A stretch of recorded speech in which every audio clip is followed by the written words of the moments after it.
आप देख रहे हैं INC टीवी और आज का मुद्दा है सरकारी बैंकों पर खतरा।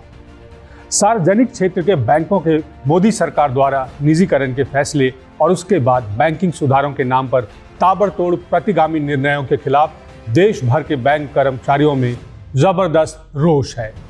सवाल है कि क्या सार्वजनिक बैंकों का निजीकरण करना ही समस्या का समाधान है? जवाब है नहीं। निजीकरण से वास्तविक समस्या थोड़ी देर के लिए जरूर छिपाई जा सकेगी, परंतु समस्या का समाधान नहीं हो पाएगा। तो क्या है समस्या का समाधान?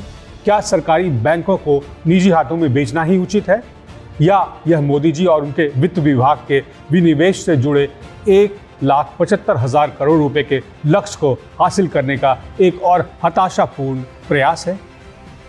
दरअसल आज बैंकिंग उद्योग को निजीकरण की नहीं बल्कि सार्वजनिक बैंकों के कामकाज की पारदर्शिता और बेहतर प्रबंधन की जरूरत है, जिससे बैंकों के बढ़ते NPA पर नियंत्रण हो सके और उनकी वसूली हो सके। क्योंकि पिछले 6-7 वर्षों में देखा गया है कि सरकार में ऊंची जगह पर बैठे व्यक्ति से अपने संबंधों का फायदा उठाकर अनगणित उद्योगपतियों, व्यापारियों ने हमारे सरकारी बैंकों को अरबों का चपत लगा दिया। वहीं कोऑपरेटिव बैंक के ग्राहक अपने पैसों के लिए ही एड़ियां घिसटते नजर आए। रिजर्व बैंक के पूर्व गवर्नर रघुराम राजन जैसे विशेषज्ञ ने भी सार्वजनिक बैंक का निजीकरण को लेकर आगाह किया और कहा कि मेरा मानना है कि औद्योगिक घरानों को सरकारी बैंक बेचना बड़ी गलती होगी। बड़े सरकारी बैंकों को विदेशी बैंकों को बेचना भी राजनीतिक रूप से व्यावहारिक नहीं होगा। पूर्व प्रधानमंत्री इंदिरा गांधी द्वारा 1969 में बैंकों के राष्ट्रीयकरण करने का मकसद बैंकिंग व्यवस्था को हर भारतीय के पास ले जाना था।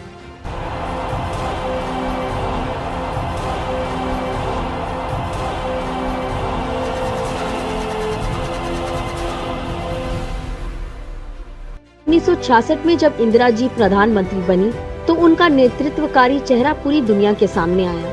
प्रधानमंत्री बनने के मात्र 3 साल के भीतर 1969 में बैंकों के राष्ट्रीयकरण जैसा जनहितकारी कदम उठाकर इंदिरा गांधी जी ने न केवल बैंकों को आम आदमी के दरवाजे तक पहुंचाया, बल्कि अपने अडिग इरादे भी स्पष्ट कर दिए।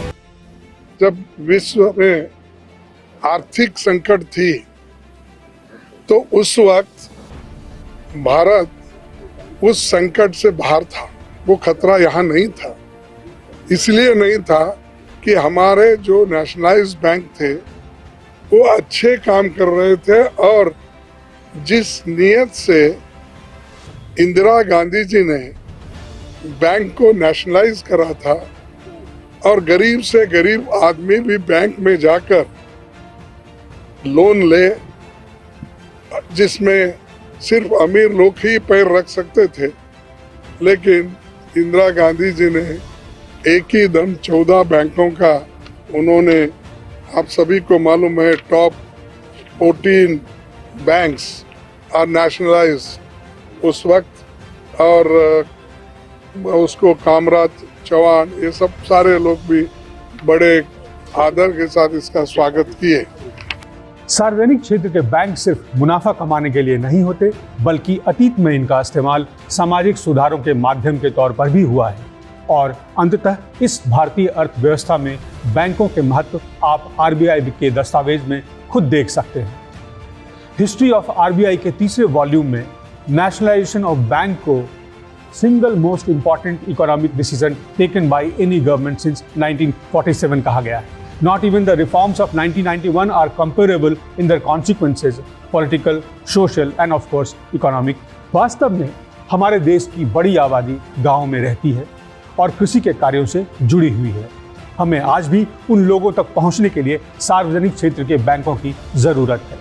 निजी क्षेत्र की प्राथमिकता सूची में गांव और छोटे कस्बे अक्सर नहीं रहे हैं, और रहे भी हैं तो मात्र शोषण के लिए और दोहन के लिए, अपने मुनाफे के लिए, न कि आपके, हमारे या गांव में बसे बेसहारा लोगों के लिए। सार्वजनिक क्षेत्र के बैंकों को औने पौने अंधाधुंध तरीके से बेचकर सरकार सार्वजनिक क्षेत्र के बैंकों में बेहतर प्रशासन, प्रबंधन सुनिश्चित करने की अपनी जिम्मेवारी से भाग रही है, जबकि आवश्यकता थी सार्वजनिक क्षेत्र के बैंकों को बेचने के बजाय उनमें जवाबदेही सुनिश्चित करने की। बैंक नेशनलाइजेशन के बाद सार्वजनिक क्षेत्र के बैंक हमारे सार्वजनिक जरूरत एवं उपयोग के बुनियादी ढांचे और ग्रामीण क्षेत्रों में प्राथमिकता वाले योजनाओं को ऋण देने में सबसे आगे रहे हैं, जहां वित्त पोषण की अत्यंत आवश्यकता रहती है। दूसरे शब्दों में, आज जो हमारी आर्थिक स्थिति है उसके लिए स्वयं हमारी सरकार और नेतृत्वकर्ता जिम्मेवार है।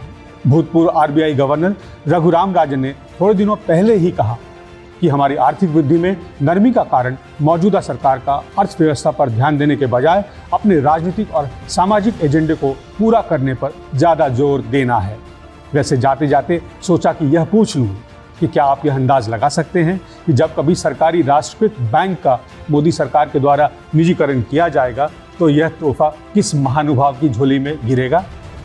शायद हम सब यह अंदाज लगा सकते हैं। देखना यह है कि तब तक मोदी जी की चहेतों की लिस्ट बड़ी होगी या फिर वही हम दो हमारे दो। जानने के लिए देखते रहिए आज का मुद्दा। आगे फिर उपस्थित होंगे एक नए मुद्दे के साथ। नमस्कार।